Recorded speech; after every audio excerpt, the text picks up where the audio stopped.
Jai Hind all of you. Today we will do exercise 2.4 of class 5 maths. Name of the chapter is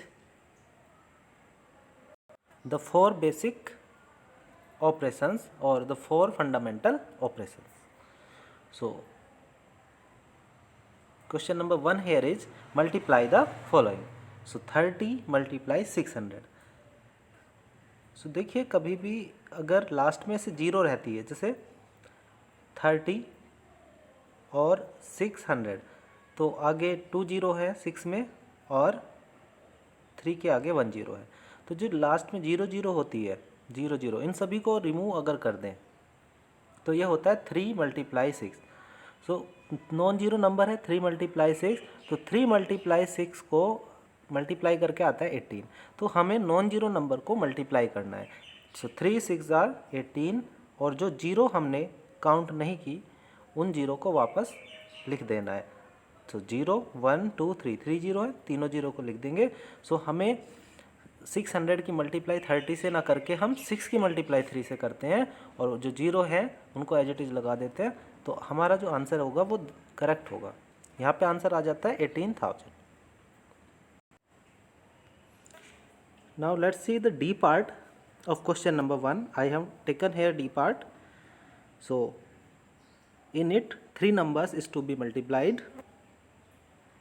Those are 30, 40 and 500. So students, यहाँ पे हम 3 multiply 4 multiply 5, इन्हीं के आगे zero zero है, सभी zero को अगर छोड़ दें तो नॉन जीरो नंबर है 3 मल्टीप्लाई 3, 4 और 5, तो इन तीनों की मल्टीप्लाई होगी 3 मल्टीप्लाई 4 12, 12 मल्टीप्लाई 5 60. सो 3 4 5 इनकी मल्टीप्लाई होती है 60, तो हम लिख देते हैं 60. बाकी जो जीरो हमने काउंट नहीं की थी, वापस कितनी जीरो थी 1 2 3 4, 4 जीरो को वापस हम लिख देते हैं. सो 1 2 3 एंड 4. सो इस तरह से आंसर होता है 6 लाख. ओके, सो इसी तरह से आपको करना है, एंड आई होप ये कॉन्सेप्ट आपको क्लियर हो गया होगा. चलते हैं नेक्स्ट क्वेश्चन पे. नेक्स्ट क्वेश्चन है क्वेश्चन नंबर 2. यहाँ पे write the missing multiplicands in each of the following. Student, multiplicands क्या होता है? सो मल्टीप्लिकेंट्स, अगर आप मल्टीप्लाई कर रहे हैं 3 और 2 को, सो जो आंसर आता है मल्टीप्लाई का दैट इज़ कॉल्ड प्रोडक्ट, और जिन नंबर्स की मल्टीप्लाई हुई है उन्हीं नंबर को कहते हैं मल्टीप्लिकेंट्स. सो यहाँ पे 1 मल्टीप्लिकेंट इज 70 और अदर हमें फाइंड करना है. तो अब देखिए यहाँ पे स्टूडेंट्स ए पार्ट करते हैं हम. देखिए यहाँ पे multiply 70 equals to 63, this is equal 6300, 6300. So students देखो, अभी जीरो, ये जीरो बाद में हम काउंट कर लेंगे जैसे हमने भी प्रीवियस क्वेश्चन किया है. सो 7 और 63 जो आया होगा ये नॉन जीरो नंबर से मल्टीप्लाई करके आया है. सो 7 के टेबल में 63 कहाँ पे आता है, किससे मल्टीप्लाई करें 7 की कि 63 आ जाए. सो 7 9 आर 63, सो 9 तो आना ही है यहाँ पे. ओके, सो 9 7 जा 63 और 1 जीरो 70 में है, तो हमें जीरो चाहिए 2, तो एक जीरो हम यहाँ पे ले लेंगे. सो यहाँ पे 90 होना चाहिए.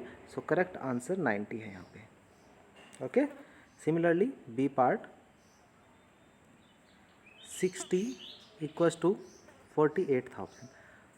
अभी देखो पहले बात कर लेते हैं नॉन जीरो नंबर की. तो 6 की मल्टीप्लाई किससे करते हैं, या फिर आप 48 को 6 से डिवाइड भी कर सकते हैं. सो 6 का टेबल अगर आप रीड करते हैं तो 6 की मल्टीप्लाई या फिर किससे करें, या फिर 48 को 6 से डिवाइड कर लो. तो आंसर आता है यहाँ पे 8. 8 6 आर 48. सो 8 तो आएगा यहाँ पे, तो ये हमें मिल जाता है. बाकी 8 6 जा 48 और एक जीरो ये हो गई जो 60 में है. तो हमें 2 जीरो और चाहिए, तब ये 48,000 बनेगा. सो इसमें हम 2 जीरो लगा देते हैं जितने की भी रिक्वायरमेंट होती है. So 800 will be the answer of B part. So students, ये कॉन्सेप्ट भी आपको क्लियर हो गया होगा. Now let's move to question number 3. Question number 3 is multiply the following using lattice multiplication. So lattice multiplication का use करते हुए यहाँ पे हमें मल्टीप्लाई करनी है। तो स्टूडेंट्स ऐसे तो आपको मल्टीप्लाई करनी आती ही है कि 412 की मल्टीप्लाई 214 से आप करें, पहले 4 से काफ़ी लॉन्ग मल्टीप्लिकेशन मेथड होगा, बट ये लैटिस मल्टीप्लिकेशन क्या होती है यही हम यहाँ पे सीखेंगे। देखिए मल्टीप्लिकेशन यूजिंग लैटिस कैसे होता है। सो आप लोग क्या करेंगे, 3 डिजिट फर्स्ट नंबर में है और 3 डिजिट सेकंड नंबर में है, तो आप एक स्क्वायर बनाएंगे यहाँ पे और 3 रोज और 3 कॉलम्स हमें चाहिए होंगे उसमें। ओके, 3 रोज और 3 कॉलम, और उसमें सभी को आप इस तरह से डायगोनली लाइन बना लेंगे सभी में।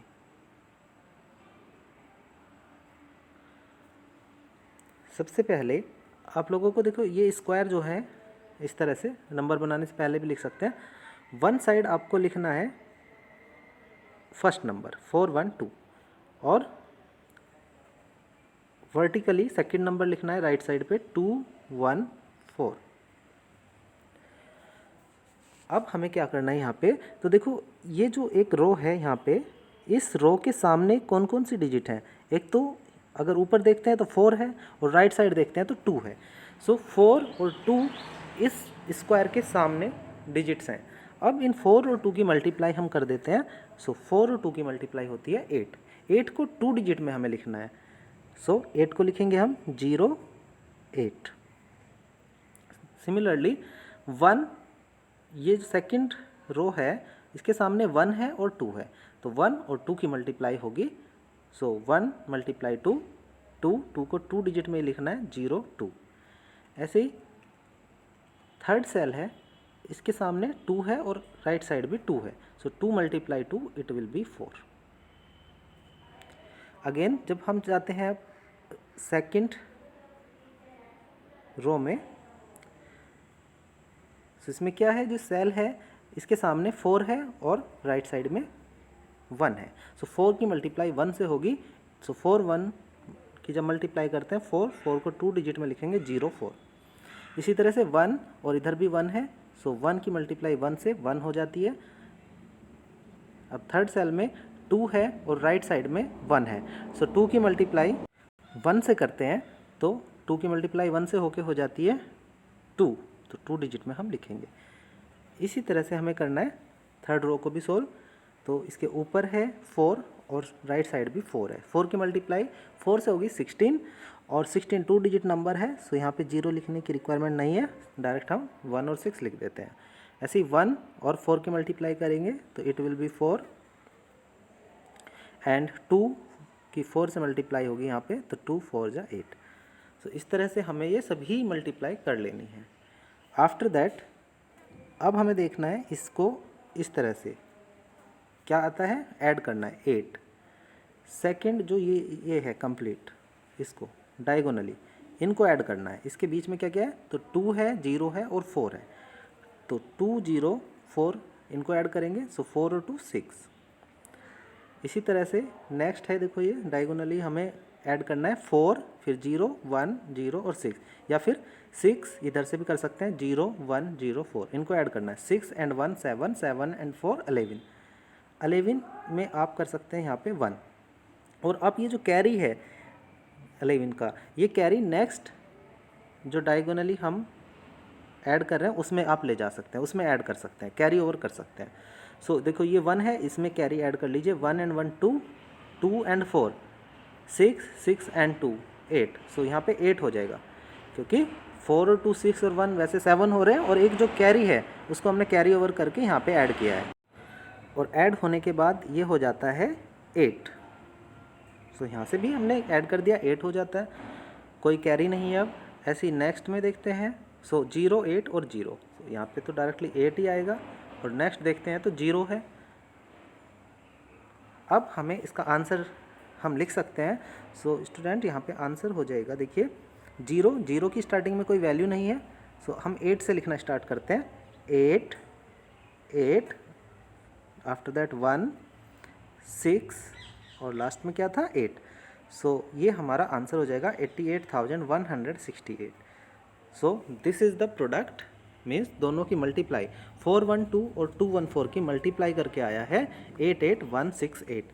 So we have done it here using lattice multiplication method. So I hope students this exercise has been clear to you now. Do the practice of these questions. I will see you in next video with a new exercise. Take care, keep studying, have a nice day.